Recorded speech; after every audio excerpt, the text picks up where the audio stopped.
buenas tardes a todos los profesionales del libro, a todo el público en general y a todo, todo el público que esté interesado en la cultura del libro.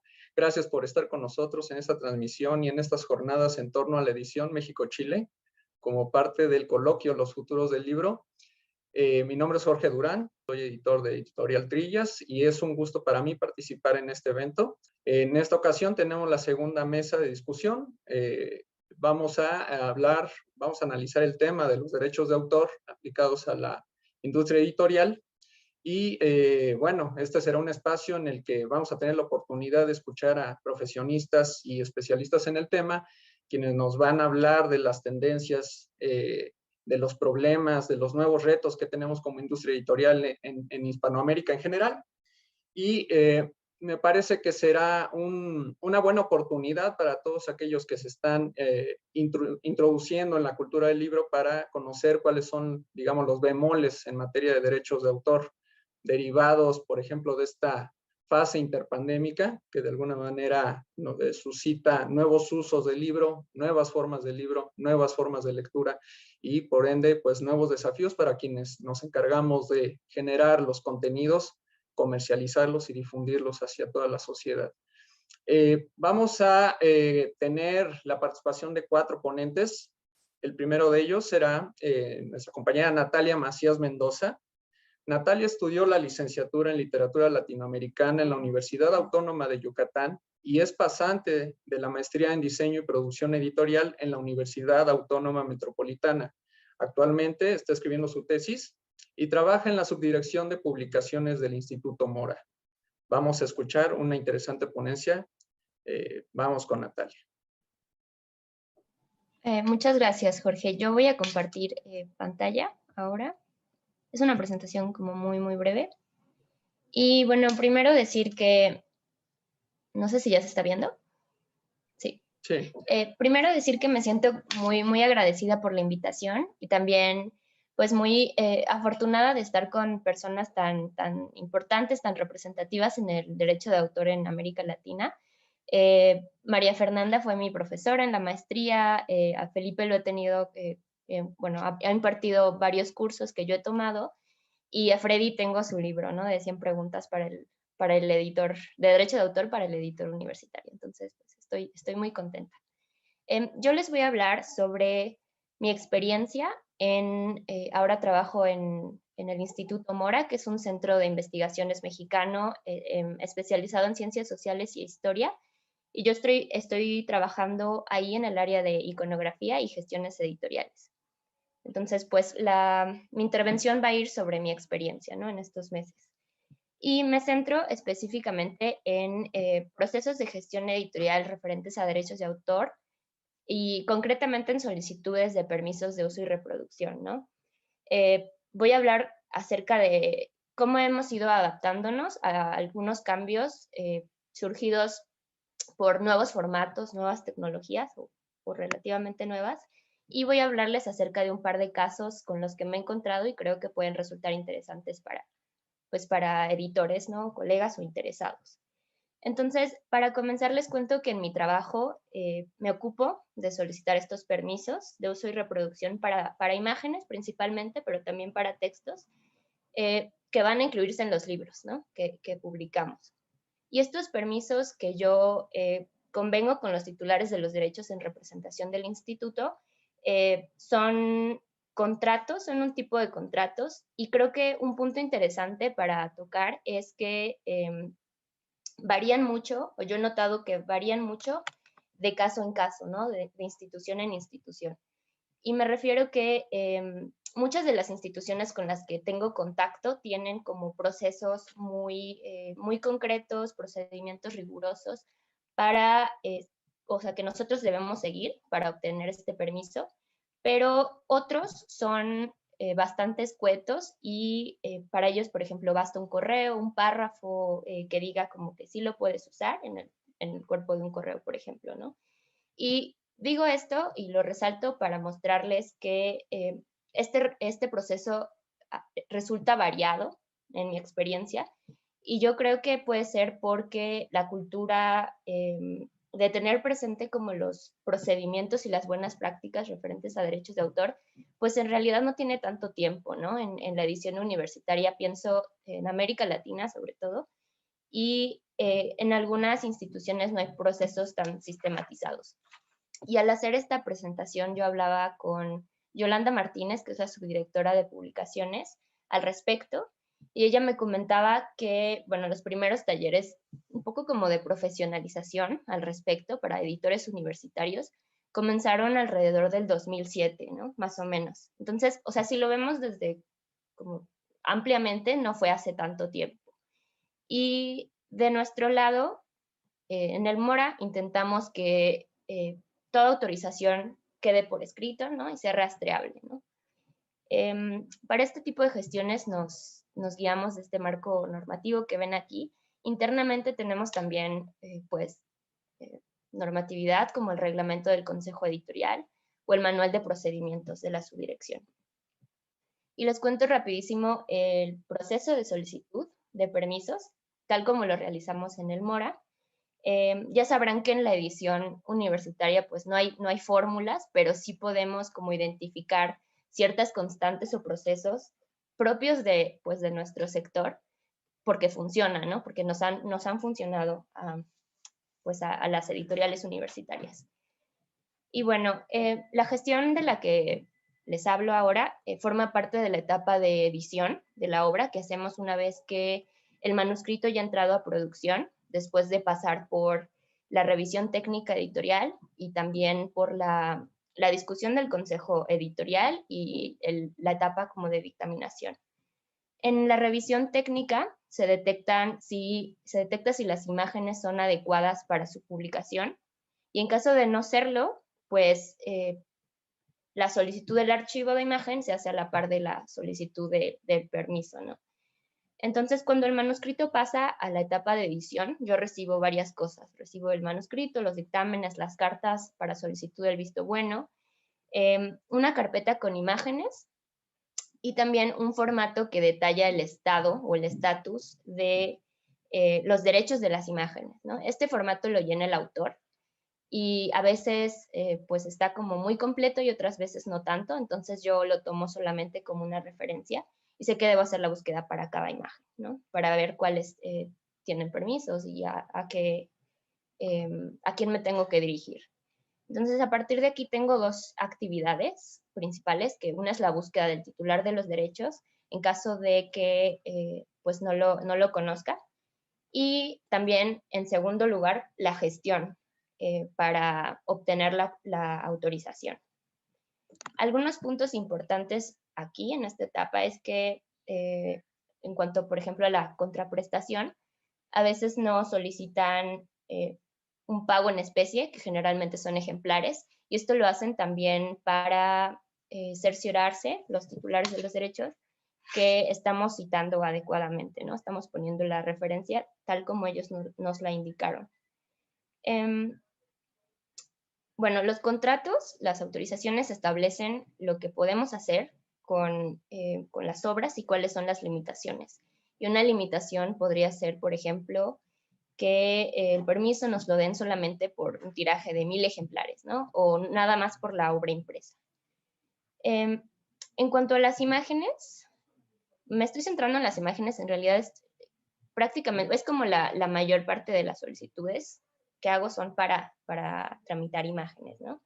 Entonces, cuando tengo como dos interlocutores, bueno, no, perdón, como dos casos, cuando las imágenes pertenecen a los autores, no es necesario pedir autorización, digamos, porque son colaboradores, ¿no?, de la obra y ya en pasos anteriores tenemos su autorización, ¿no?, como autores de la obra. Entonces, aquí solamente quiero hacer notar que hay casos especiales, por ejemplo, cuando las fotografías, cuando son fotografías y se incluyen personas, por ejemplo, retratos. En este caso es necesario pedirles autorización pues a las personas que aparecen en las fotos, ¿no? Y en caso de no encontrarlos, que hemos tenido un par de obras en donde ha sucedido eso, pues hacemos que los autores firmen un formato para, pues, para responsabilizarse. Y también otro caso común es cuando una fotografía incluye una obra, perdón, un monumento, un edificio que es propiedad del INAH. En ese caso también hay que solicitar una autorización al INAH. El segundo caso es, bueno, imágenes de terceros. En este caso pedimos una autorización y pueden ser personas, pues como físicas, titulares de los derechos, y también acervos públicos y privados, que pueden ser archivos históricos, diplomáticos, fototecas, bibliotecas, etc. Siempre, siempre, siempre es necesario colocar la referencia, ¿no? Es fundamental, aunque hayamos pagado, tengamos el permiso, siempre es necesario colocar pues el nombre del autor. Y bueno, siguiendo la propuesta de las jornadas, que es un poco preguntarnos acerca de las tecnologías, bueno, de los cambios que las tecnologías imprimen en nuestros procesos, voy a centrarme en las maneras de replantear o repensar este tipo de contratos en un contexto de cambio, pues, constante, ¿no? Y tengo aquí un par de casos que responden a la pregunta de si el cambio de formato de obra o su inclusión en un canal de distribución digital tiene implicaciones en la manera en la que solicitamos los permisos, ¿no? Por lo menos en nuestra experiencia en el instituto. Y bueno, el primer caso es de una obra que se publicó en formato impreso primero y que va a convertirse a formato electrónico. Entonces, lo primero que se hace, bueno, que hacemos es revisar de nuevo el expediente para ver si entre las condiciones de cada contrato se contempla el nuevo formato, ¿no? El formato electrónico. Y si no, pues es necesario hacer las gestiones de nuevo y agregar los formatos en la solicitud. Y bueno, esto puede parecer como obvio, ¿no? Pero yo creo que es valioso compartirlo porque fue justo esta situación para nosotros, esta situación de tener que volver como sobre los expedientes y para revisar cuál era el estatus de cada imagen o texto o de los derechos, lo que nos hizo modificar de entrada los formatos de autorización que damos, ¿no? Que enviamos. Entonces, actualmente agregamos en todas las solicitudes ambos formatos, el formato impreso y el electrónico. Y algunos acervos o titulares de derechos nos dicen que no nos pueden dar como esos dos formatos, sino nada más el formato impreso. Pero yo creo que este aprendizaje sí hizo un poco más eficiente el trabajo, ¿no? Por lo menos nos ahorró tiempo.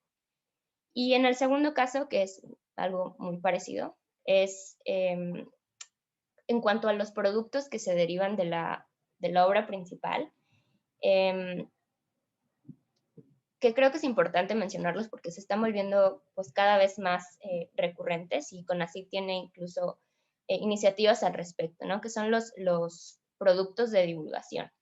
Tenemos algunos ejemplos, por ejemplo, aquí pongo dos, de libros que se imprimieron, se liberó también el formato electrónico y además de eso el proyecto dio pie a un producto audiovisual con el mismo título, ¿no?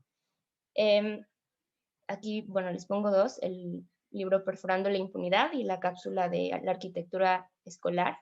Y en estos, bueno, lo que quiero aportar o decir en estos casos es que también deben contemplarse los permisos de uso para las imágenes. O sea, si se solicitaron en la obra impresa y después hay un producto que se deriva como del principal, también hay que tenerlo por escrito, ¿no?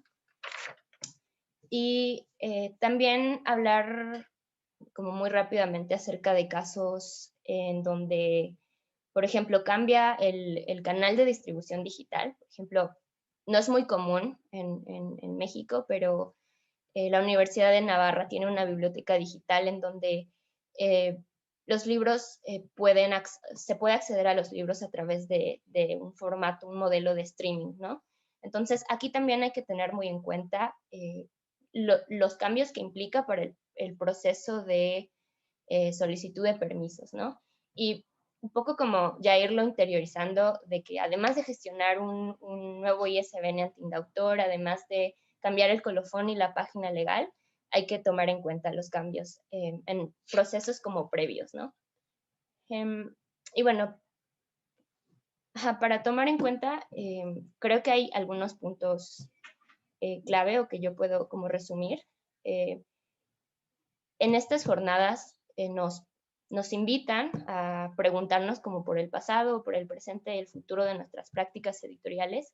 Y como les decía hace rato, hace unos 10 años, o más de 10 años, por una herencia de las prácticas de la academia, en muchas editoriales universitarias no se pensaba, no se tomaba en cuenta, o se creía que bastaba con poner la cita, ¿no? La referencia, la fuente, y que con eso se podían utilizar ciertas imágenes o textos, ¿no? Porque además se trataba de una obra académica, sin fines de lucro, educativa, etc.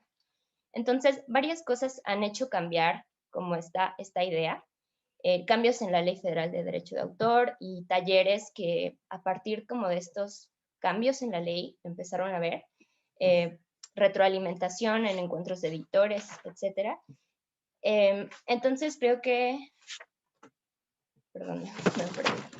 Así, ha sido un camino como largo, un camino importante y quedan muchas cosas por hacer en el trabajo como cotidiano para mejorar nuestros procesos y creo que podemos asegurarnos en primer lugar de respetar todos los derechos como de todos los autores de la obra, porque los titulares de las imágenes, así como los traductores, también son autores, ¿no? Entonces merecen el reconocimiento adecuado. También creo que algo que conviene tener son estrategias para poder sistematizar nuestro trabajo y hacerlo un poco más regular. Por ejemplo, identificar casos o combinaciones de casos y tener formatos de autorización para cada uno. También, al mismo tiempo, ser flexibles y darnos cuenta de que tenemos que revisar y adaptar nuestros procesos a nuevos soportes, nuevos canales de distribución y formatos que acompañan la obra, ¿no? Y creo también que la comunicación con los acervos es importante, una parte importante del trabajo. Nos puede convenir tener un directorio de repositorios o de acervos para como tener presente las condiciones específicas de cada uno y poder adaptarnos. Esto también nos puede ahorrar tiempo.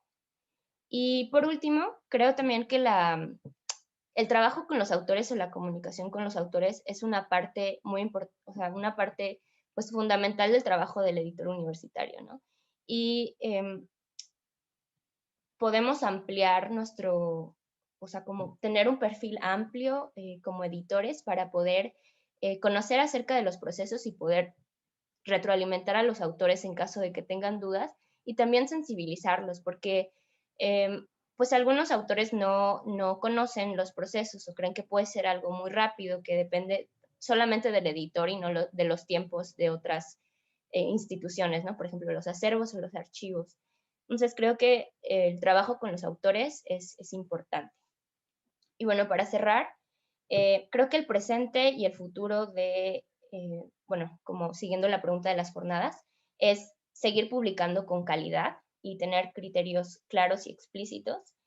Y resalto aquí también la importancia de las buenas prácticas y como, no, o sea, digamos, trabajar por ellas, ¿no? O sea, intentar trabajar para tener como las prácticas o mejores o más correctas en nuestro trabajo y también la profesionalización de los editores, ¿no? Que nos motive a ampliar nuestro conocimiento y, bueno, en general nuestros perfiles.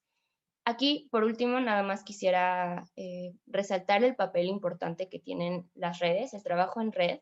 Pienso principalmente en la red al texto porque es con la que tengo como más cercanía, pero también los grupos de trabajo pues, de la UNAM, que han sido pioneros en profesionalización y en capacitación, y EULAC, en el CERLALC también, y en estas mismas jornadas, ¿no? Que nos permiten ver pues, cómo trabaja el otro y aprender, ¿no? De ellos. Creo que la profesionalización va muy de la mano con el trabajo en grupo. Y bueno, es todo. Muchas gracias.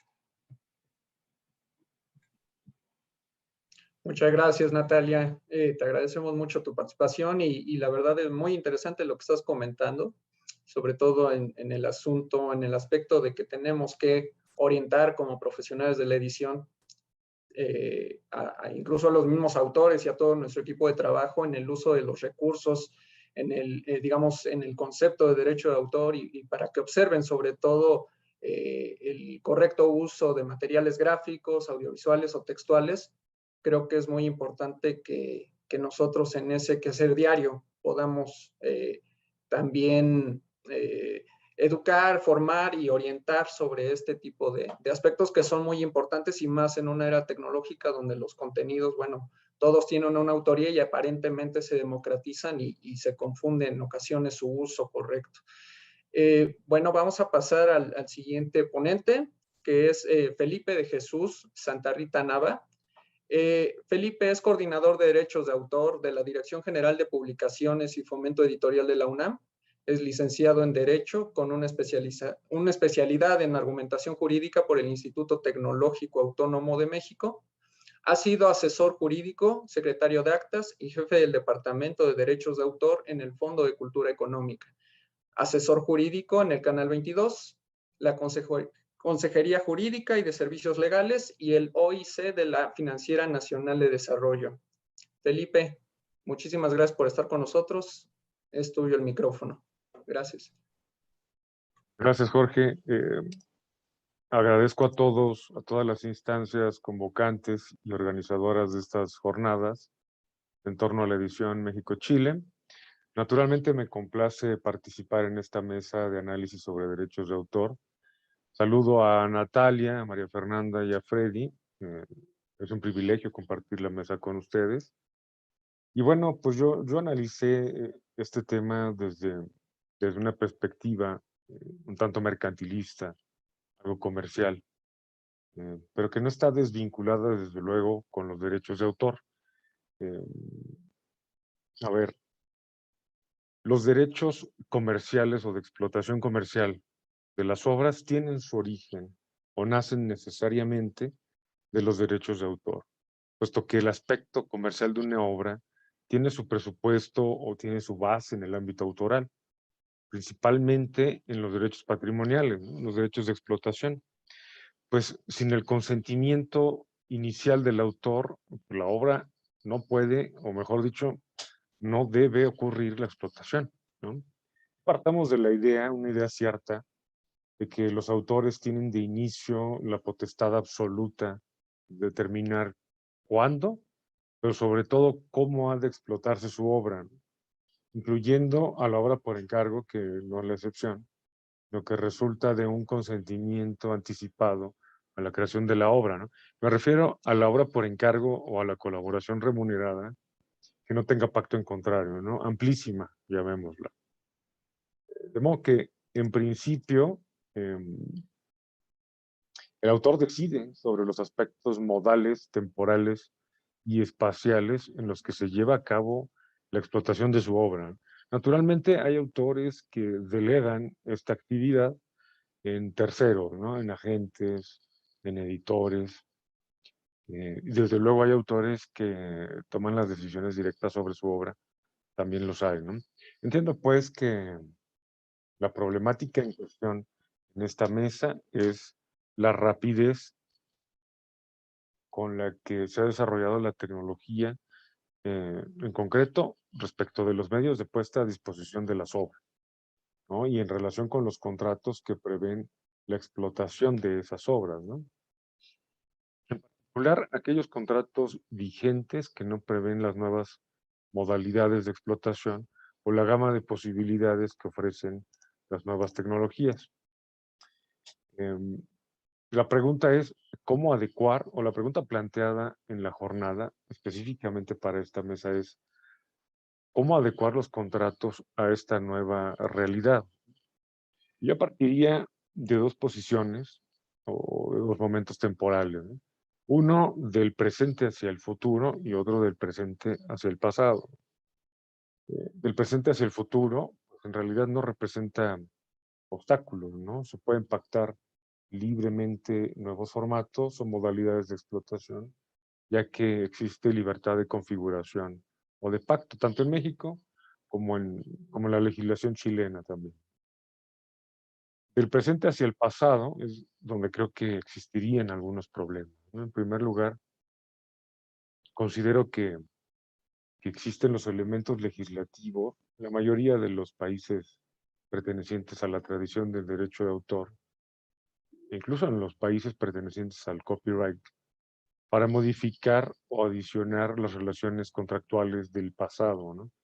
Ya sea porque las mismas disposiciones jurídico-autorales lo permiten o lo regulan, o por remisión o por supletoriedad a las leyes que regulan sus actos jurídicos fundamentales.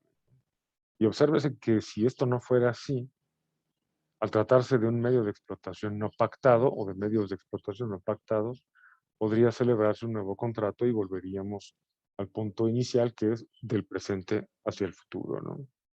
En realidad, en el caso de contratos con alguna antigüedad, lo complejo podría ser encontrar a la persona que esté facultada para suscribir el documento, ¿no? Y esto en realidad no depende de la legislación, depende de las facultades que tengan los titulares que celebren los contratos. ¿Cómo rescatar los acervos históricos universitarios e incorporarlos a las nuevas posibilidades? Yo atacaría este problema desde tres flancos. Y creo que la mayoría coincidiremos en que sería lo más pragmático, ¿no? Obedeciendo precisamente a una clasificación de obras en tres categorías. Uno, obras en dominio público, o como se prevén en Chile, obras de patrimonio cultural común, las cuales pueden difundirse libremente siempre y cuando se respeten los derechos morales, y teniendo presente, como bien mencionó Natalia, que podrían existir obras en aparente dominio público, ¿no? En estos casos hay que considerar las obras, todas las obras adyacentes, ¿no? Como prólogos, ilustraciones, fotografías, ¿no? El caso de las traducciones protegidas como obras originales. De manera que podría darse el caso, yo creo que es bastante común, que una obra en dominio público haya sido editada en el pasado como con un conjunto de otras obras que actualmente no se encuentran en dominio público o libres de derecho, ¿no? No me gusta mucho esa expresión de obras libres de derechos porque al menos en nuestro sistema legal las obras no están libres de derechos en ningún momento, ¿no? Siempre están vinculadas a algún, algún derecho, al menos moral, a perpetuidad. En todo caso, creo que deberíamos llamarles obras libres de derechos patrimoniales o con derechos patrimoniales fenecidos o expirados, ¿no? En estos casos, cuando existe esta confusión de obras de dominio público con obras del dominio privado, creo que lo más sensato sería darles el tratamiento de los numerales que voy a mencionar a continuación. En segundo lugar, o como una segunda clasificación, pondría las obras en dominio privado. Estas son con titulares identificables. En este caso habría que recabar sencillamente las autorizaciones correspondientes y hacer los pagos que se pacten, ¿no? Claro que no está de más decir que está sujeto a que el titular de los derechos esté de acuerdo y que éste no haya entregado la exclusividad de los derechos de la obra a tercero. Este podría ser el caso más simple para rescatar las obras que se encuentran, las obras universitarias o los acervos universitarios, ¿no? Incorporarlos a las nuevas posibilidades. En tercer lugar están las obras en dominio privado, pero sin titulares identificables. Este es el mayor de los problemas, ¿no? Según la legislación de cada país, ya sea porque precisamente el titular o los titulares no sean identificables o porque su identificación o localización sea muy compleja, ¿no? O porque habiendo una persona incluso que pudiera detentar los derechos patrimoniales, pues no cuente con los documentos legales que lo acrediten como tal o que lo declaren titular. Para un editor particular esto podría ser intrascendente, pero para editores universitarios seguro que es de relevancia, ¿no? Dado que en su mayoría los editores universitarios son auditados por órganos de vigilancia. Esto obedece a la especial naturaleza de las universidades en México. Hablo de las universidades públicas, ¿no?, que tienen en su mayoría la naturaleza de organismos descentralizados. A todos nos o sea, a todos nos debería importar, seamos editores privados o públicos. Firmar un contrato con alguien que no tiene facultades para firmarlos, pues puede acarrear la nulidad del acto según la legislación de que se trate, ¿no? Entonces, esto es más común cuando el titular originario de la obra ha fallecido sin manifestar jurídicamente su última voluntad o su testamento, ¿no? En México, en estos casos se requiere instar a la autoridad judicial para resolver la situación. Y si consideramos que en México 1 de cada 20 adultos otorga un testamento, pues vemos que las posibilidades se van reduciendo muchísimo, ¿no? Y a esto sumemos que, de acuerdo con cifras más o menos redondeadas del Tribunal Superior de Justicia, solo de la Ciudad de México, se promueven al año entre unos 8,000 y 9,000 juicios intestados, juicios sucesorios, que tardan en resolverse entre 1 y 2 años, por decir poco, ¿no?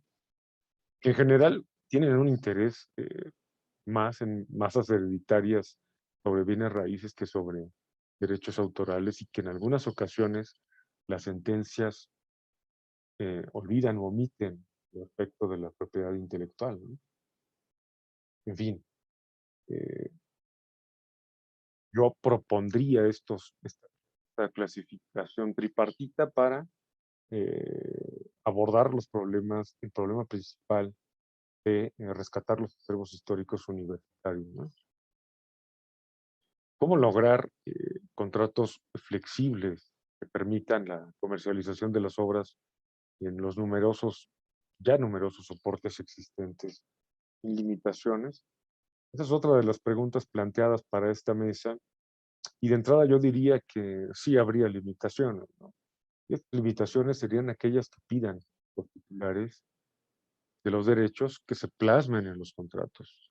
Pero también serían aquellas limitaciones referentes a los formatos existentes al momento de la firma, ¿no?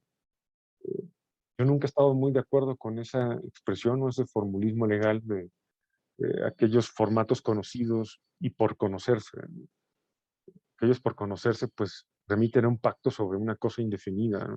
No digo que sea ilegal, pues, lo que digo es que debe pactarse sobre formatos conocidos e ir adicionando los formatos que vayan conociéndose, ¿no?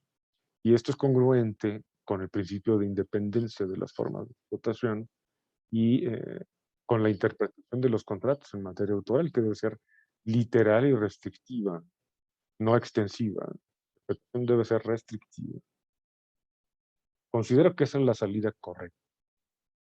Ahora, sabemos que está de por medio, o que está en medio, la función de difusión cultural que tienen los editores, más allá de la función comercial que también tienen, y más aún la de los editores universitarios. Pero frente a ello, también tenemos al principio de legalidad, es decir, tenemos que respetar completamente la ley, y los editores, sea privados o públicos, no podemos sin observarla sencillamente, ¿no? Entonces tenemos que tener cuidado de no caer en la tentación de exceder lo que lo que está permitido por la ley respecto de bienes que son ajenos, por mucho que se trate de difundir la cultura, o que se trate de ediciones gratuitas o de instituciones sin fines de lucro. Esa es mi idea. Si lo que se desea es hacer una explotación más amplia en un mayor número de formatos, o de incorporar obras a un mayor caudal de medios de explotación, considero que las leyes prevén los mecanismos, pero al menos actualmente, ¿no? Se suele decir que las leyes, lo he leído en muchas partes, que las leyes se han quedado atrás en relación con los avances tecnológicos, ¿no? O que no tienen la capacidad para enfrentar, por ejemplo, las reproducciones no autorizadas. Pero lo cierto es que las normas ahí están, sirven Y creo que los que nos hemos quedado atrás somos quienes las aplicamos, ¿no? Si es que se encuentra en nuestra función hacerlo, ¿no? Tanto el Estado como los afectados en sí mismos, porque por mucho que se persigan los delitos autorales, algunos de oficio, eh, el Estado no tiene capacidad para perseguir aquellos de los que no tienen noticia, ¿no? Y aquí, pues no hay que confundir la reproducción no autorizada, por ejemplo, el pirataje, con la ausencia o la deficiencia en las normas, ¿no? ¿Acaso habría deficiente aplicación de la norma? Pero incluso en ese caso tengo mis reservas. ¿Cuál es el límite de esto? Bueno, o sea, cuando la norma ya no sirve, pues esto llegará a ocurrir cuando alguna situación de hecho ya no pueda subsumirse en la norma, ¿no? O la norma debe interpretarse de manera tan extensiva que genere problemas o contradicciones en el sistema jurídico, ¿no?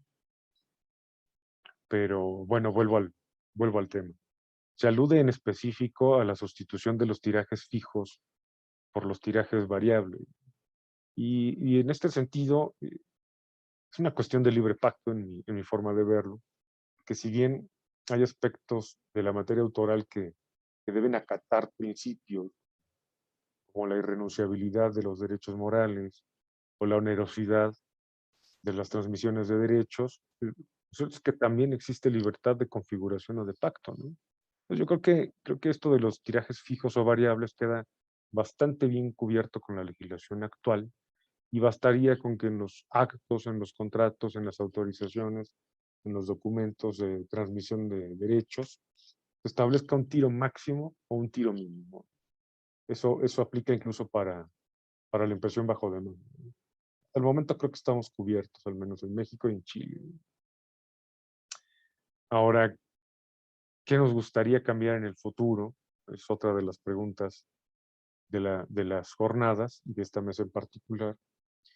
Bueno, pues a mí me gustaría adicionar, sea en la Ley Federal del Derecho de Autor, sea en el Código Civil, un apartado regulatorio de la sucesión de derechos de autor, en el que se dé una intervención muy puntual de las autoridades estatales, claro que, y que respete todas las formalidades de un procedimiento sucesorio, ¿no? No que supla el procedimiento sucesorio, sino que sea un procedimiento eh, espe- especial, ¿no? Así no dependeríamos de un juicio de carácter civil, con todo lo que ello implica, desde luego respetando las diferencias en las masas hereditarias, ¿no? Otro buen deseo, ya para concluir, es que la autoridad tenga facultades para declarar obras en dominio público y hacer públicas dichas declaratorias y que no quede el arbitrio de los particulares su cálculo, ¿no? Yo entiendo que eso implicaría la interposición de recursos legales y un sinnúmero de reclamos de quienes pudieran sentirse agraviados, pero eventualmente y en la mayoría de los casos esto sería de muchísima utilidad, ¿no? Eh, en fin, en todo caso, algunas instituciones públicas, por su especial naturaleza, también tienen una carga normativa adicional, un régimen interno que deben observar, y eso quizá sí tendría que adecuarse para echar mano de todos los recursos jurídicos disponibles, ¿no? Pero los entes privados no tienen esos inconvenientes. Eso es cuanto diría yo sobre el tema. Muchas gracias. Muchísimas gracias, Felipe. La verdad, igual que Natalia, muy interesante lo que acabas de comentar. Realmente estoy de acuerdo en que las leyes son muy amplias, tienen, digamos, muchos alcances bien cubiertos. El asunto es la aplicabilidad de la ley, que realmente con nuevos formatos o nuevas condiciones, dependiendo del mercado y también de las condiciones en el caso de la edición universitaria, los diferentes ámbitos donde los libros llegan o los contenidos se difunden, pues a veces es difícil perseguir el derecho de autor en todos estos campos.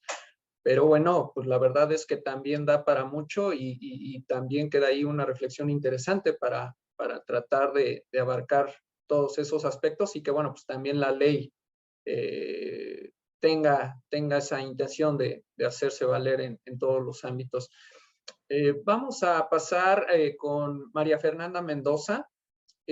María Fernanda es licenciada en Derecho por la Facultad de Derecho de la UNAM, con especialidad en propiedad intelectual por el Ilustre y Nacional Colegio de Abogados de México. Fue directora del Centro Mexicano de Protección y Fomento de los Derechos de Autor. Ha sido consultora de varias cámaras latinoamericanas del libro, de la Federación Internacional de Derechos de Reproducción y de la Red Nacional al Texto. Es consultora del Foro Internacional de Autores para México y América Latina. María Fernanda, muchísimas gracias. Estamos atentos a tus palabras. Gracias.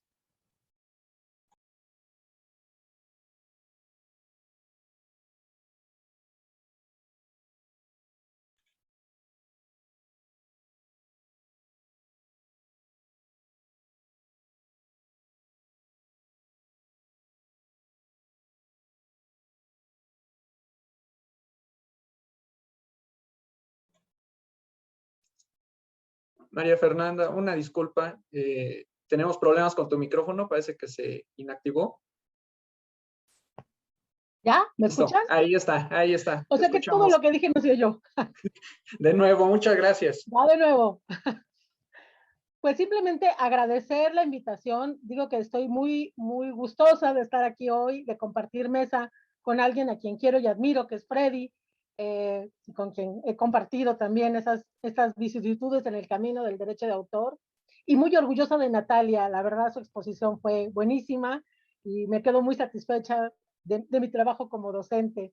Y ahora, al escuchar a Felipe de Jesús, hay muchísimas cosas que comparto con él y seguramente en otros foros volveremos a coincidir y podremos trabajar en algunas de la mano porque efectivamente tenemos que hacer mucho más trabajo. Pues yo retomé las preguntas que planteaba el foro, ¿no? Al invitarme me pidieron que me planteara y me contestara, evidentemente, 3 preguntas.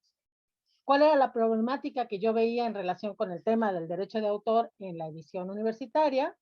¿Cómo se han tratado de resolver los problemas que se suscitan en la edición universitaria? ¿Y qué nos gustaría cambiar o qué creemos que se tiene que cambiar en el futuro en relación con la edición universitaria? Pues para empezar me gustaría como establecer el piso o mi piso en relación con las instituciones académicas, las instituciones de educación superior, porque creo que son por excelencia el espacio en el que se genera una parte muy importante de los bienes intelectuales de cualquier país, ¿no? La actividad cotidiana que se realiza en los recintos universitarios las coloca como una comunidad creadora y por lo tanto como titulares de derechos de propiedad intelectual, no solamente de derechos de autor, y pues también como usuarias de derechos de propiedad intelectual de terceros. Y ante esta dualidad son obligadamente, o por lo menos deberían de serlo, forjadoras de una cultura de respeto y de reconocimiento a los derechos intelectuales propios y ajenos. Entonces, bueno, pues empecé por plantearme las preguntas desde la posición de las universidades como titulares de derechos. En principio, bueno, todos tenemos claro que las instituciones educativas pueden ser titulares de derechos de autor respecto de las creaciones que se generan al interior, en sus escuelas, en sus facultades, en los centros de investigación, y esto de conformidad con lo que se establece en sus propias normatividades. Pero aquí el punto es precisamente cómo adquieren esos derechos de autor. La doctrina nos ha dicho que las formas más conocidas para ser titulares de derechos de autor sería, en virtud de que son personas jurídicas, no son autores, pues la primera sería, digamos, a través de un contrato o de un convenio de edición o de coedición celebrado con el autor de la obra o bien del titular que tenga los derechos de autor, como podría ser una editorial comercial o otra editorial universitaria, ¿no? Que sería como la primera forma en la que adquieren esos derechos.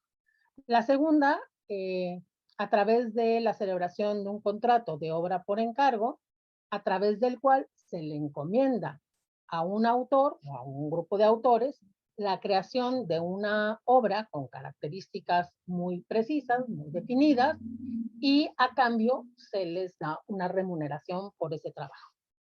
Y la tercera sería por virtud de una relación laboral que existe entre el autor, que en este caso son los investigadores o los docentes que forman parte de la planta de la propia institución, en el que en el contrato de trabajo se establece que lo que produce o los resultados de las investigaciones de los docentes, de los académicos, de los investigadores, le pertenecen en el aspecto patrimonial, porque ya hace rato precisó eh, Felipe que pues evidentemente lo moral siempre estará unido al autor, entonces la parte patrimonial le pertenece o le corresponde a la institución, ya que es también quien le provee a ese investigador o a ese docente todos los insumos que requiere para llegar a ese resultado, ¿no? Desde la oficina, a lo mejor los asistentes, a lo mejor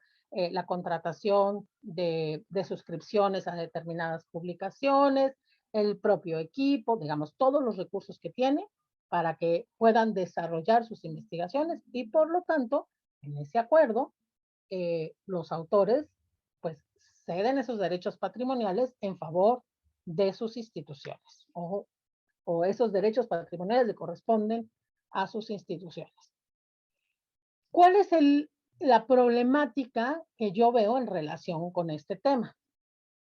Digamos que en la experiencia, y ya también lo apuntaba un poco Natalia al principio, este es un tema que se aborda al interior de las instituciones universitarias, digamos de 2007 para acá y a lo mejor un poquito antes, pero es cuando empieza como a generarse esta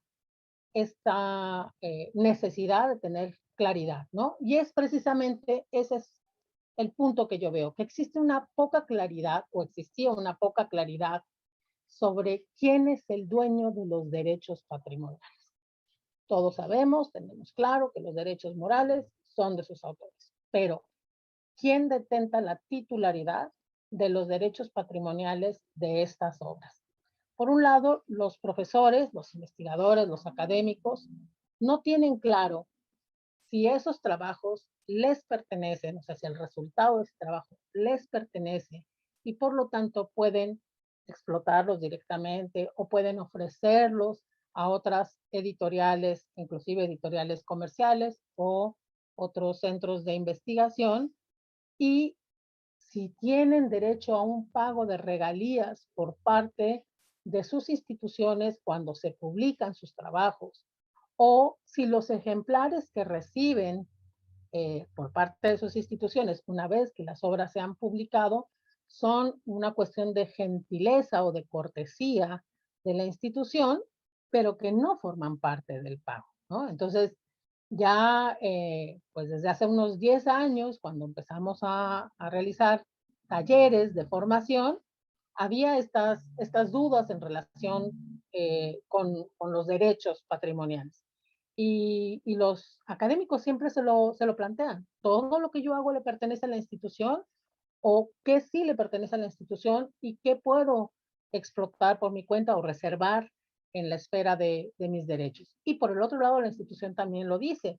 Oye, todo lo que produce mi académico me corresponde, inclusive aquellos trabajos en los que no tengo interés, es decir, que no voy a explotar, y entonces le cancelo la posibilidad a ese académico de que busque otra manera en la que ese trabajo sea difundido, sea hecho del conocimiento del público. ¿Cómo han tratado de resolver esta situación? Pues me parece que desde hace estos 15 años que venimos hablando del tema, al interior de las universidades se han preocupado por dar una mayor claridad, por dar una transparencia, por dar certeza en estos procesos de edición universitaria, lo que comprende en principio establecer, por ejemplo, en los contratos colectivos, cláusulas o disposiciones en donde se precisa que la titularidad de los derechos patrimoniales, de los trabajos o de los resultados de las investigaciones que generan sus académicos o sus investigadores, le corresponde a la universidad. También se han creado o se han dictado, se han elaborado reglamentos de edición, sobre todo en aquellas instituciones que ya tienen áreas de publicación, precisamente para que los autores, los investigadores sepan cuál es el camino que van a recorrer desde que presentan su trabajo hasta que se publica su obra. Hay lineamientos editoriales, hay manuales, hay guías que les dan un poco más de certeza, tanto hacia adentro, digamos, hacia las áreas de publicación, como al propio autor. Incluso hay instituciones que, para que no quede duda alguna de en dónde quedaron los derechos, les piden a los autores que firmen cartas o documentos en donde reconocen que la titularidad de los derechos patrimoniales en relación con determinadas obras les corresponde a sus instituciones. O lo contrario, que los derechos son de los autores, pero que ellos ceden temporalmente esos derechos patrimoniales para que la institución pueda explotar esa obra, y en algunos casos hay una remuneración adicional al salario que a veces se paga con ejemplares. Las instituciones cada vez se han preocupado más por cumplir con los requisitos que establece la ley, particularmente el tema de la gestión de los ISBNs, también llevar a cabo el registro de las obras, y que pues ya sabemos que el registro ni en México ni en Chile es una condición para la protección de las obras, es decir, bajo el principio de la protección automática no se requiere cumplir con formalidad alguna, pero es importante porque el registro lo que nos permite es identificar a los autores y a los titulares de los derechos, y eso nos da certeza, sobre todo para el tema de las negociaciones, que creo que hace rato también se comentaba, es no solamente tengo ya un catálogo interesante como institución, sino ahora tengo la posibilidad de negociar esos derechos con otras instituciones que estén interesadas, y la mejor manera de acreditar que soy el titular, pues es a través de este certificado que le da certeza jurídica. Finalmente, las instituciones se han preocupado también por llevar a cabo estas jornadas, estos talleres, estos cursos de formación y de profesionalización que nos permite a todos entender los principios fundamentales del derecho de autor, y entonces sí saber en dónde estamos parados de los dos lados. ¿Qué nos gustaría cambiar o qué creemos que debe de cambiar hacia el futuro? En el caso de México, comparto totalmente la posición de Felipe de Jesús. Creo que sería muy sano empezar por el tema legislativo. En el caso de las obras que son creadas o cuyos derechos vienen a partir de la existencia de una relación laboral, creo que hace falta desarrollar un poco más el articulado, que no sea tan ambiguo y tan poco claro, porque bueno, de entrada la ley mexicana habla de contratos individuales de trabajo. Entonces, ¿qué pasa con los contratos colectivos? ¿Quedarían automáticamente fuera?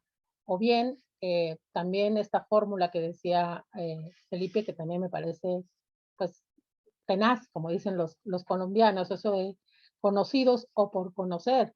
Yo creo que tendría que ser los formatos o las modalidades conocidas al momento de la celebración del contrato, pero no irnos como a todo lo que pueda existir en un futuro, pues eso le cancela también posibilidades luego a los autores de encontrar otras ventanas de oportunidad. En cuanto a la gestión editorial en sí, pues que todos, instituciones, administrativos, áreas editoriales y autores tengan claro quién es el titular y bajo qué esquema se están adquiriendo los derechos. Eso solamente se podrá obtener a partir de una legislación clara, una legislación nacional. México, Chile, claras, pero también hacia el interior de las casas, instituciones académicas, tener reglamentaciones, normas que también se entiendan, se comprendan, y entonces los autores sepan cuál es el proceso y qué va a suceder con su autoría o con la explotación de sus obras. Para ello es evidente la necesidad de más actividades de capacitación, sobre todo en las áreas editoriales, como a los autores, sobre todo porque normalmente los docentes que están al frente de los equipos editoriales o de las áreas de publicación, pues suelen ser rotativos, ¿no? Los eligen, están una temporada y ya que adquieren toda esa experiencia y ese conocimiento, resulta que termina su periodo y entra un nuevo equipo. Entonces, hay que estar permanentemente formando a estos grupos que son los que van a trabajar con la materia prima, que es el derecho de autor. Y esto no solamente en beneficio de la institución, claro que nos importa la institución, pero también nos importa que los autores estén tranquilos en relación con sus derechos. Temas como los usos digitales, las licencias de Creative Commons, el Open Access, cada día es más importante y más necesario que todo el mundo lo comprenda y lo entienda. Normalmente a mí en clase me preguntan si todo tiene que salir bajo licencia Creative Commons. Entonces, creo que en la medida en la que sigamos avanzando en este tipo de actividades, estaremos todos mejor informados sobre los temas y las prácticas del derecho de autor. Ahora, si el tiempo me lo permite, ¿cómo vamos de tiempo? Tenemos un minuto, María Fernanda, por favor. Ok. Bueno, pues simplemente me quiero ir del otro lado, la universidad como usuaria de derechos. Yo veo, básicamente, voy a intentar contestar las 3 preguntas, veo 2 situaciones. Una es el tema del fotocopiado como una práctica muy asentada, que ya no es fotocopia, es una copia digital, y que no se trata, digamos, de prohibir la fotocopia, se trata de regularla. Y creo que para eso están las sociedades de gestión, que es la fórmula que se ha utilizado desde hace 40 años en el mundo, y que en México está el CEMPRO y en Chile está SADEL. Creo que en la medida en la que se encuentren las universidades con las sociedades de gestión y que esta sociedad de gestión haga un trabajo adecuado, haga un trabajo oportuno y además a un precio razonable, la gente entenderá que pues, tiene acceso a ciertas obras, pero que también es justo remunerar a los autores por ese trabajo que se está recibiendo, digamos, esos beneficios, ¿no? Además, no se trata de prohibir todo, hay que entender que también hay casos de excepción en los que se pueden utilizar las obras sin remunerar y sin pedir permiso, pero siempre respetando los derechos morales.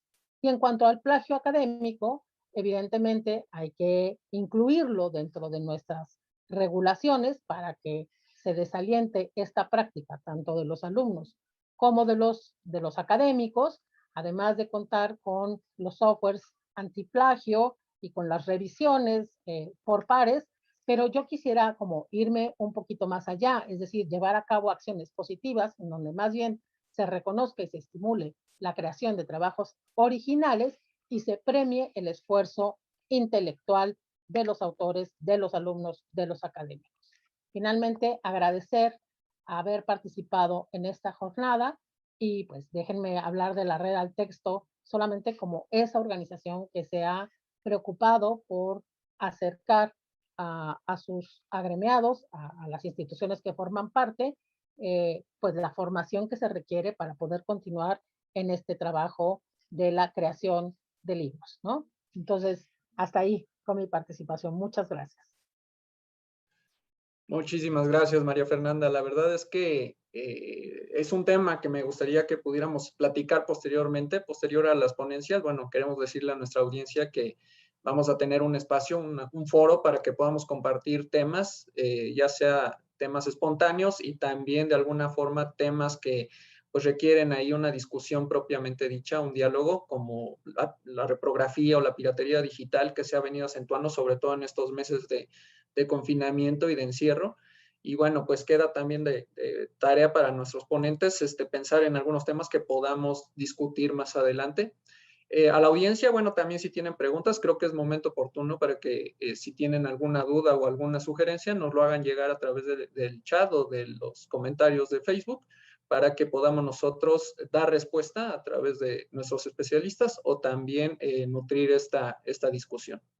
Bueno, vamos a pasar a la intervención de nuestro último ponente, que es Freddy Adolfo Forero Villa. Freddy es gerente de derechos de autor del Centro Regional para el Fomento del Libro de América Latina y el Caribe, CERLAR, UNESCO. Es profesor de cátedra de las asignaturas Propiedad Intelectual para Editores y Políticas de Propiedad y Bienes Comunes en la Pontificia Universidad Javeriana. Es autor del libro 100 preguntas del derecho de autor para el editor universitario y miembro del Centro Colombiano de Derecho de Autor. Freddy, muchísimo gusto y muchas gracias por tus palabras. Jorge, no, muchísimas gracias a ti. Es muy bueno pues estar en la misma mesa con expositores de esta talla y ser el último, porque ya los objetivos de la mesa se cumplieron, ya se dijo lo que se tenía que decir, entonces yo ya tengo libertad de decir lo que yo quiera, ¿no? Natalia, desde una postura muy práctica del día a día, cómo negociamos, que me encantó. Felipe, esta exposición mucho más seria, formal, en general, de la mirada legal desde la UNAM, pues que es esta institución tan potente. Y Fernanda, pues que es una asesora internacional, que se le nota cada vez que habla, sencillamente hablándolo de una manera mucho más global, tanto usuarios como productores, y reforzar todo el punto de la gestión colectiva, María Fernanda, que esa parte me encantó. Yo quisiera, ya teniendo esta libertad, me encantaría empezar resaltando una parte de la exposición de Natalia, y fue que habló de la documentación. Y es que en últimas todo se reduce a esto, es lo que mencionaba María Fernanda, y es, tenemos que saber quién es el dueño de las cosas, partiendo de este principio básico que también mencionaba Felipe, de autorización previa. Las cosas son de alguien y hay que saber de quién son, y necesitamos pedirle permiso a ese alguien para usar. Partiendo de eso, necesitamos tener muy bien documentado dentro de nuestra editorial esa línea de autorizaciones. Y va desde lo más básico, como cosas, por ejemplo, de si tienes autorización o no para usar esa foto o esa ilustración, hasta cambiaste de título y no quedó documentado. Nosotros nos ocurrió una vez, publicamos un libro en coedición, muchos años después, lo publicamos en físico, muchos años después nos pidieron derechos para publicarlo en digital. Y cuando nos preguntamos si realmente podíamos dar esa autorización o no, vamos a revisar y no encontramos ningún contrato con el autor referente a esa obra. ¿Por qué? Porque era muy viejita la obra, resultó que el contrato tenía un título tentativo, posteriormente en el proceso editorial se cambió de título, y entonces no encontramos o no logramos hacer ese vínculo entre el contrato que se firmó y la obra que ahora teníamos y que queríamos seguir explotando. Entonces, cosas tan básicas como que el título puede ser tentativo y puede llegar a cambiar, y que necesitamos siempre tener certeza de que estamos usando algo con autorización en todo este marco normativo que Felipe nos expuso también, pues debe estar previamente documentado con procesos y procedimientos muy claros. Lo que mencionaba Natalia es que este tema en algunas editoriales está siendo nuevo, es cierto, digamos que tenemos ciertas prácticas que son comunes y que no hemos venido solucionando. Algo que nos ocurría bastante era el uso de las fotografías, que siempre el autor decía, nos manda el manuscrito, nos manda las fotografías, nos dice, yo tengo autorización para usar. Fuimos a dar una autorización para una coedición de una publicación, y cuando nos preguntaron por los derechos de las fotos y le elevamos la consulta sobre esos autores, me decía, sí, yo tengo el permiso porque la autora me mandó las fotos por WhatsApp y somos amigos. Y bueno, esa autorización puede que no valga. Entonces, todo se reduce a necesitamos identificar los titulares que mencionaba María Fernanda, y tenemos que tener muy bien documentado esos permisos que nos dan para usar. Por supuesto, las nuevas tecnologías traen nuevas formas de explotación de los contenidos. Eso no cambia en nada esta regla básica de necesitas autorización, a menos de que estés en el mundo del dominio público que mencionó Felipe, o el mundo de las limitaciones y excepciones, pero la regla general es necesitas permiso. Entonces, en términos generales no ha cambiado tanto lo que tenemos que hacer nosotros para tener en regla en derecho de autor todo dentro de nuestra editorial universitaria. Por supuesto, cuando hablamos de nuevas tecnologías y hablamos de derecho de autor, se viene siempre casi como conclusión lógica para algunos, necesitamos cambios y absolutamente todo debe cambiar porque estamos frente a un nuevo mundo. Y no necesariamente. Sí han venido dándose cambios en las distintas industrias. a diferente nivel. Digamos que la música tuvo un cambio y un paso al streaming muy grande que no se vio en el mundo del libro. El mundo del videojuego está todo ahora en la nube, que probablemente otras industrias no lo tienen. El mundo del teatro tiene una forma tradicional que tuvo un giro con la pandemia, pero no ha tenido cambios tan grandes. En el caso del libro, de la industria editorial, tenemos que el formato electrónico representaba el año anterior, en el 2020, aproximadamente el 22% de la producción general. Digamos que tenemos que el formato electrónico todavía representa una porción muy chiquitita. Pero en el caso de la edición universitaria cambia por completo la cosa y ahí sí tenemos que hay casi paridad entre los dos formatos. Casi tenemos el mismo porcentaje entre la producción en formato físico y en formato electrónico. El consumo de obras científicas, digamos que el usuario que consume obras científicas sí está acostumbrado a leerse un PDF incluso, o el EPUB, o UFLIP, o cualquier formato electrónico. En cambio, en el mundo de la ficción, o incluso no ficción, pero el mundo literario, el usuario todavía tiene este deseo por leer papel. Entonces ahí el foco del negocio se ha centrado en el papel y en la venta tradicional a través de librerías, grandes superficies o distintos canales como kioscos. Entonces, esto no está cambiando absolutamente todo, pero sí hay cambios. En el mundo universitario, como les digo, entonces el formato electrónico tiene preponderancia, sí se está vendiendo mucho más. Y adicionalmente tenemos otro punto que ha cambiado bastante la percepción de la edición universitaria, que no debería hacerlo, pero lo ha hecho, y es la política o el modelo de acceso abierto. Digamos que todo este movimiento de acceso abierto que ha venido aparejado de la posibilidad de crear repositorios gratuitos, ha venido cogiendo mucha fuerza, que por un lado tiene cosas supremamente positivas, como el amplio crecimiento de repositorios gratuitos en la región, pero adicionalmente tiene otras cosas que no son tan positivas y que es importante resaltar y que toca controlar para que no llegue a afectar lo que entendemos por la editorial universitaria y la importancia que tiene en la medida que es el puente entre este punto de generación de conocimiento con la sociedad civil. Entonces, no tenemos que paulatinamente genera y exponencialmente se empiezan a adoptar políticas de acceso abierto en las universidades a lo largo de la región. Y empieza una primera confusión, quizás por el uso etimológico que se usa del término copyleft. Entonces, para algunos tenemos copyright y por otro lado copyleft. Entonces se dijo, no, entonces el mundo de las políticas de acceso abierto es un mundo paralelo con unas reglas propias. Y no se puede perder de vista que en últimas el derecho de autor dice, usted necesita permiso para usar. El dueño de la obra le puede dar ese permiso bien a cambio de pago o gratis. Digamos que la decisión de que un contenido circule de forma gratuita no es más que el ejercicio propio de derechos patrimoniales de autor. Y seguimos bajo la misma lógica de la ley de derecho de autor. Por eso también, entonces, al pensar que estamos en un mundo sin reglas del copyleft, también se pueden presentar problemas al crear los repositorios, en la medida que no entendamos que como administradores de un repositorio gratuito de contenidos, igual tenemos responsabilidad, que la responsabilidad va a variar. Si es un repositorio de co-creación en el que cada usuario puede subir de manera autónoma los contenidos, la responsabilidad no es tan amplia, pero igual hay. Si es un repositorio controlado directamente por mí y yo soy quien sube los contenidos, independientemente de que sea bajo licencias Creative Commons o no, igual voy a tener responsabilidades si hay denuncias por plagio, si hay afectaciones a derechos morales, si hay otro tipo de infracciones como puede ser calumnia, injuria, afectaciones a derecho a la intimidad, como puede ocurrir en la publicación de un estudio con nombres de menores de edad. No sé, digamos que cualquier ejemplo es malo. Entonces hay que tener presente que estamos dentro de las normas del derecho de autor pese a que estemos ejecutando acciones en el marco de una política de acceso abierto. Pero adicionalmente, y a modo macro, ¿cuál ha sido el problema con esto?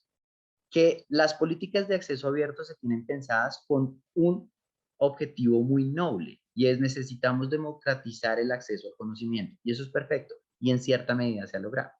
Pero por otra parte, ¿qué ocurrió? Que empezaron a cobrarse los costos de procesamiento de obras o artículos, que a veces cuestan $65 y a veces llegan hasta $5,000. Entonces, un profesor o una profesora que tenga un paper, que quiera publicarlo y que quiera ser leído, porque necesitamos que nos citen, y le conviene tanto a la universidad como al docente, entonces le dicen, usted va a estar dentro de una base de datos de acceso restringido, Si usted necesita que los primeros 6 meses inmediatamente salga bajo una licencia Creative Commons y que cualquier persona sin pagar la lea, páguenos a nosotros. Por otra parte, las universidades entonces están pagando acceso a bases de datos de otros países. Entonces, ¿a qué podemos llegar? Todavía no estamos allí, pero podría ocurrir que nuestra universidad, todos sus contenidos son gratuitos, pero la universidad sí tiene que pagar a las bases de datos de afuera. Y sus docentes adicionalmente tienen que pagar los costos de procesamiento para poder estar en esas publicaciones periódicas o en esas bases de datos. Entonces, por todo lado perdemos. Nuestro contenido no vale nada, pero el contenido de los demás sí vale. Nuestros canales de difusión son completamente gratuitos. Los otros canales de difusión cuestan al creador del contenido.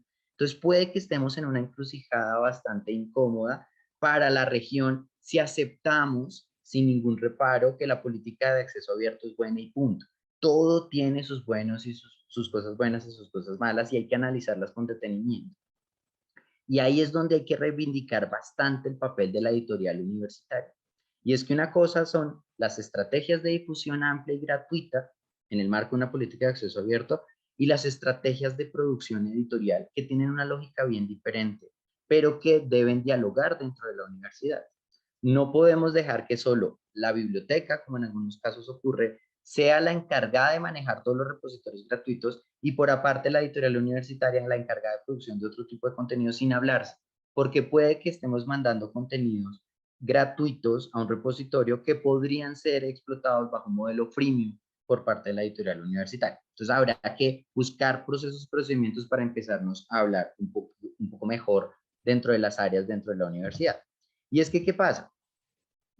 Dentro de la OCDE, o las cifras, que esa cifra me encanta, dentro de la OCDE se sacó un listado de los países que más publican en acceso abierto. Y dentro de los primeros está Colombia, en el segundo lugar está Brasil, luego viene Chile, India de cuarto y México de quinto. Pero tienen otra estadística que es el índice de impacto de publicaciones de acceso abierto, es realmente que los estén leyendo y los estén citando. Y ahí la fórmula cambia por completo. En ese caso, Colombia, que es el que más publica en acceso abierto, es el que menos es leído. Estamos de último lugar en el índice de impacto de publicaciones. Chile está de penúltimo, México está de 33 y Brasil está de 37. Entonces, si bien este mito de que el hecho de que yo publico bajo un esquema de acceso abierto automáticamente va a hacer que me lean mucho, no es verdad. Necesitamos mantener un estándar muy alto en la calidad de los contenidos y ahí es donde el rol de la editorial universitaria juega un papel preponderante. El simple hecho de tener muchos repositorios gratuitos, grandotes, no necesariamente va a hacer que el conocimiento que se gesta al interior de la universidad efectivamente le llegue a los usuarios y efectivamente la investigación científica latinoamericana llegue afuera. Ya tenemos la barrera del idioma y es que en español no nos quieren leer, pero si adicionalmente nos limitamos a tener repositorios gratuitos y nos centramos en fortalecer la editorial universitaria para tener calidad, no vamos a hacer que nos lean y ganar esa relevancia en el mundo científico que cada vez venimos ganando, pero de a poquito. Ahora bien, por otra parte, hay que tener presente que muchas universidades le apuntan a tener un ecosistema saludable de investigación, desarrollo e innovación. Y en el marco de esos ecosistemas, pues buscamos también la explotación económica de los resultados de investigación. ¿Qué puede ocurrir? Si un área decide que un resultado de investigación es patentable e inicia el proceso, pero antes de iniciar ese proceso, otra área cogió el paper y mandó esa investigación a un repositorio gratuito, entonces, cuando vayamos a hacer el registro de patente, nos van a decir, eso ya hace parte del estado de la técnica, ya todo el mundo sabe cómo hacer eso, ya no es patentable.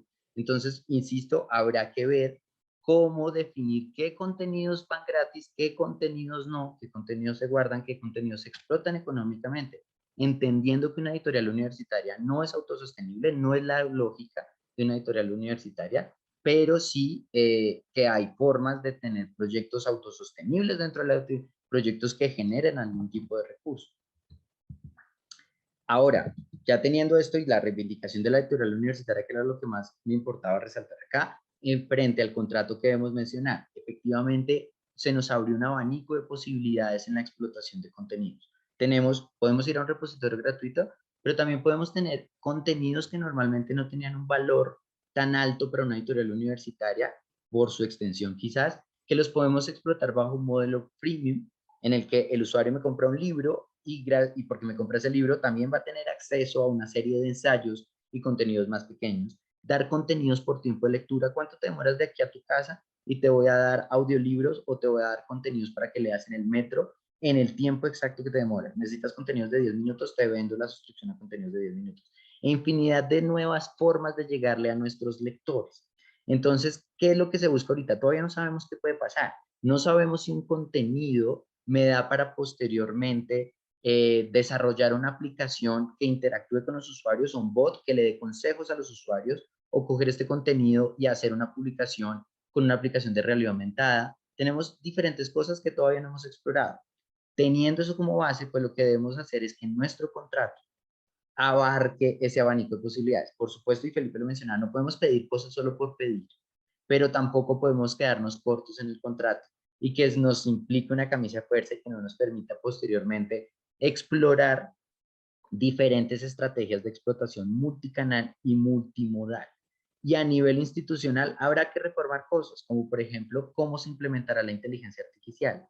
Saber bien cuándo, si un docente se apoyó en una inteligencia artificial para el análisis de datos, él será autor de esa producción, y cuando, si el docente simplemente incluyó datos y la inteligencia artificial terminó escribiendo el paper, pues no habrá autoría y habrá que ver cómo se van a controlar esos diferentes escenarios que nos da ahora la interacción de la producción intelectual humana con el apoyo de algoritmos e inteligencia artificial.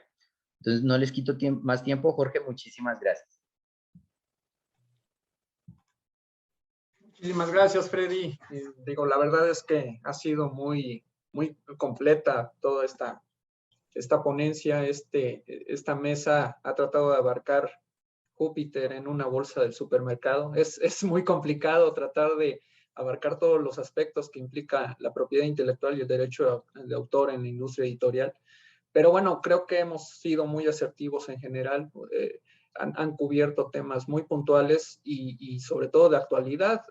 Incluso yo creo que cada una de las ponencias ha tenido un factor didáctico muy pedagógico, incluso para quienes se están introduciendo en el tema y también a lo mejor en el ejercicio del oficio editorial, pues no han pensado, no han contemplado ciertos elementos que son muy importantes para observar el derecho de autor en el trabajo de un libro o de un documento escrito. Vamos a comenzar con un espacio para que podamos nosotros comentar otras problemáticas asociadas. Si hay dudas o comentarios por parte del público que nos está viendo, que la verdad son bastantes y agradecemos muchísimo su atención y su presencia. Si hay dudas en torno al tema, por favor, los invitamos a que lo hagan saber a través del chat para que podamos dar respuesta a algunas preguntas. Y bueno, por lo pronto también me gustaría que platicáramos sobre algunos puntos complementarios a esta ponencia. Yo creo que en general las problemáticas editoriales que compartimos, por ejemplo, en países como México, Chile, Colombia, son muy comunes, son extensivas a todos los países de Latinoamérica.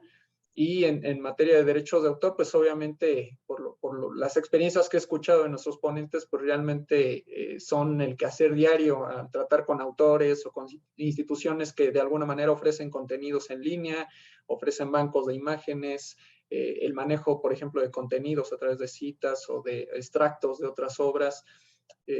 Por ahí también comentábamos lo del aspecto de la renovación de los contratos o los derechos que de alguna manera en su momento, hace mucho tiempo, se contrataron y que ahora, bueno, hay que hacer alguna revisión de acuerdo con las plataformas o los medios de difusión de estos libros.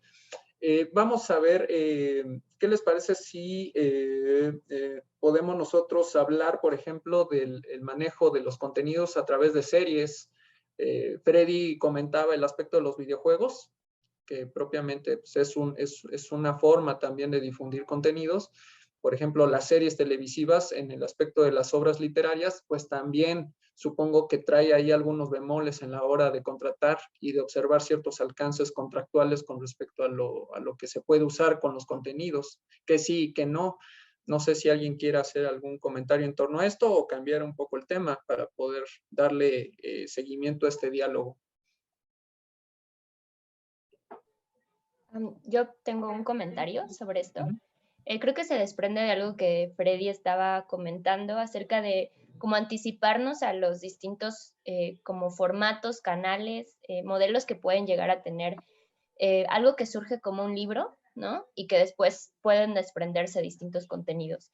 Entonces, yo, de nuevo, hablando de mi experiencia en el Mora, lo hemos vivido porque hemos tenido recientemente cursos sobre divulgación, ¿no? Cómo divulgar el conocimiento y nos han dado incluso algunas sesiones acerca de redes sociales, ¿no? Entonces, ¿cómo hacer que un contenido que empieza como un libro, por ejemplo, se pueda como diseminar, se amplíe el público en distintos como formatos, ¿no? Entonces, creo que ese es un muy buen comentario esto de intentar como anticiparnos y que impacta no solo la gestión editorial, ¿no?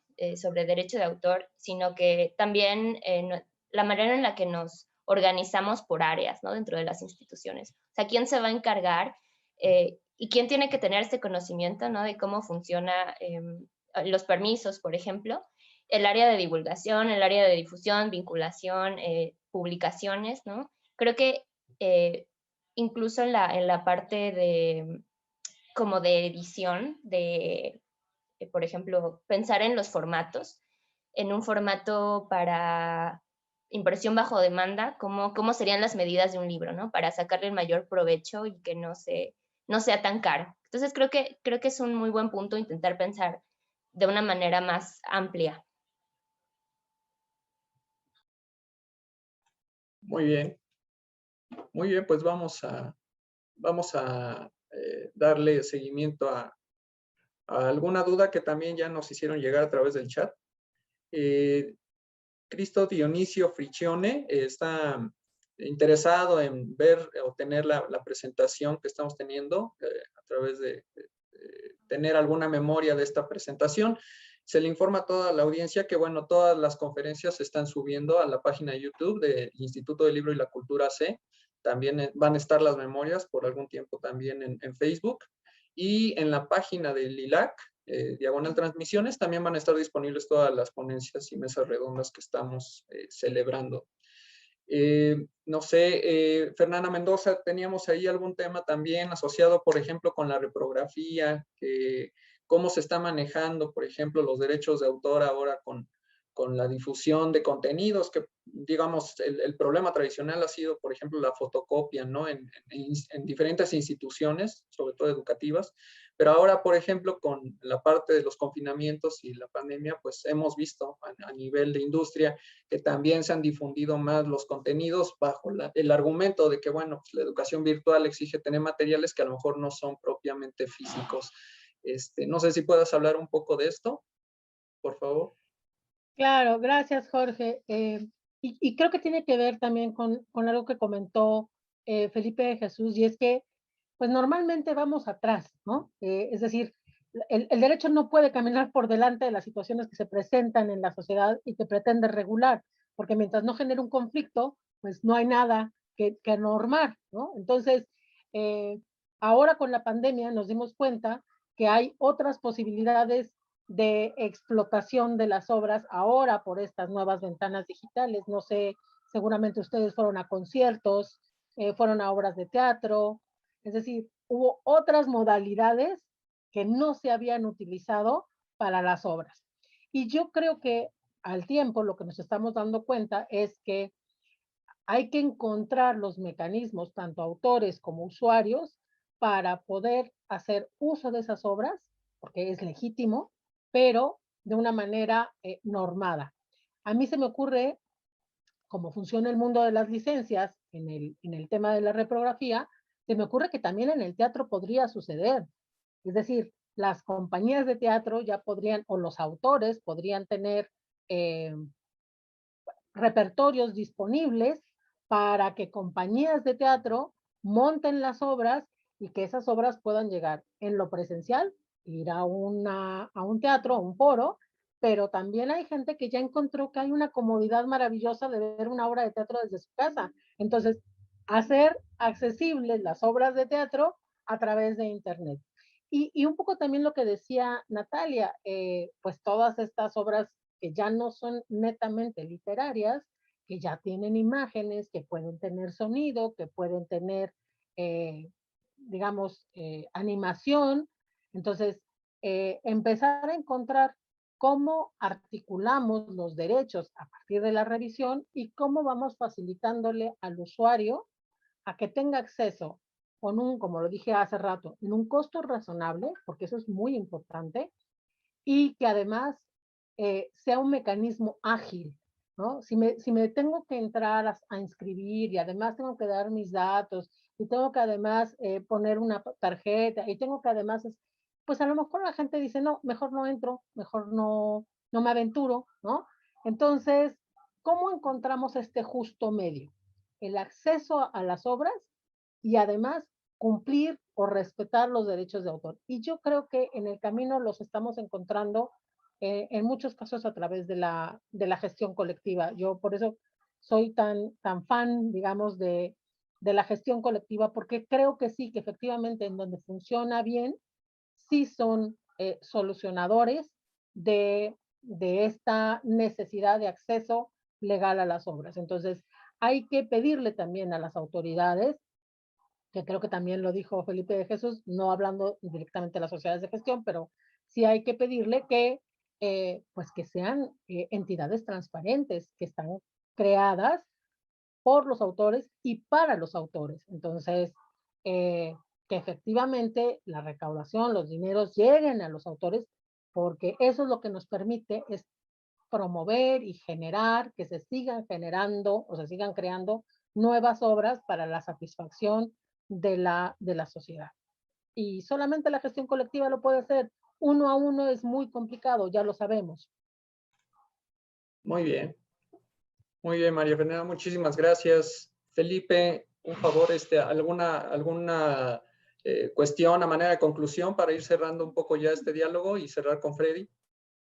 Sí, Jorge, yo me quedé con un tema apuntado que se mencionó, que es que los autores universitarios, específicamente los universitarios, suelen no tener claro cuáles son sus derechos respecto de respecto de sus obras, ¿no? Lo mencionó Fernanda en el sentido de que existe una contratación laboral que genera ciertos derechos eh, eh, autorales en favor de la institución, ¿no? Es verdad, tenemos que difundir más en relación con los autores universitarios los derechos que tienen, que en realidad, por ejemplo, en la UNAM son solo moral, pero que no pierden por ese hecho la posibilidad de recibir remuneraciones o regalías por explotación de su obra, ¿no? Lo importante sería encontrar la manera de hacer llegar esta información a los autores universitarios, hacerles entender que se trata de una situación jurídica especial, ¿no? Y que no se sientan agredidos o robados, porque no es el caso, ¿no? Ha quedado bastante claro que las obras producidas por encargo, y más en el caso de entidades académicas, pues pertenecen a estas, ¿no? Porque también tienen la capacidad de difundirlas de darles una mayor proyección. Quedé con ese comentario nada más. Muchas gracias. Muchas gracias, Felipe. Freddy, por favor, para cerrar con broche de oro esta mesa, todo tuyo el micrófono. Jorge, no, digamos que como mencionaba Felipe, la editorial universitaria tiene esta gran ventaja y es que gran parte de las obras que produce pues se hicieron en el marco de contratos de trabajo y no tendrá tanta discusión con la titularidad de derechos, pero también la editorial universitaria puede firmar contratos con externos o firmar contratos de coedición. Hay diferentes formas asociativas para sacar una publicación. Y en esos casos es importante que los editores tengan presente este abanico de posibilidades que mencionaba también Natalia y estas grandes cosas que uno puede hacer ahora con un contenido. Ahora es importante que se tenga presente que uno no tiene una obra como un texto y punto, o simplemente una película y punto, sino ahora estamos hablando de líneas argumentales. Una línea argumental que se puede explotar de diferente manera, que puede dar lugar, incluso una obra científica puede dar lugar a la creación de una obra dramática o la creación de una obra animada. Entonces, antes teníamos que el contrato de edición simplemente tenía reproducción e distribución, que me permita producir ejemplares y venderlos. ahora como mínimo tengo reproducción, distribución y puesta a disposición producir ejemplares, producir copias y venderlas en formato electrónico. Y ahora hay que ponerle otra colita y es la producción de contenido enriquecido. Puedo sacar esa obra con contenido enriquecido que me puede dar lugar a varias cosas. Habrá muchos otros derechos que tocará explorar, pero los mínimos actualmente son esos. Es que pueda producir en físico, que pueda producir en digital y que pueda adaptar el contenido, por lo menos para sacarlo con contenido enriquecido. Ponerle video, ponerle sonidos, sonidos onomatopéyicos, lo que sea. Eso será lo básico, sin perjuicio que toque analizar cada proyecto editorial en particular para ver si una obra tiene un potencial para ir mucho más allá, que me permita celebrar acuerdos y ventas de derechos a terceros o hacer proyectos bonitos, incluso sin ánimo de lucro. Por supuesto, la editorial universitaria no necesariamente lo persigue, pero sí tener algo que transar con otra editorial para buscar cooperación. Entonces, la idea es pensar en grande ahora los contenidos. Muy bien, Freddy, pues muchísimas gracias. Pues realmente agradezco a todos los ponentes. La verdad hemos cubierto muchos temas y ha sido muy provechosa esta mesa redonda.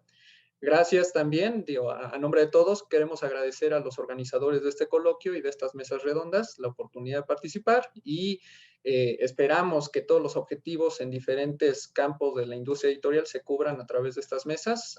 Más tarde vamos a tener otra mesa de discusión sobre análisis en torno a la profesionalización. Será a las 4 de la tarde, hora México, y 19 horas Chile. Muchísimas gracias. Mi nombre es Jorge Durán. Que tengan muy buena tarde. Hasta pronto.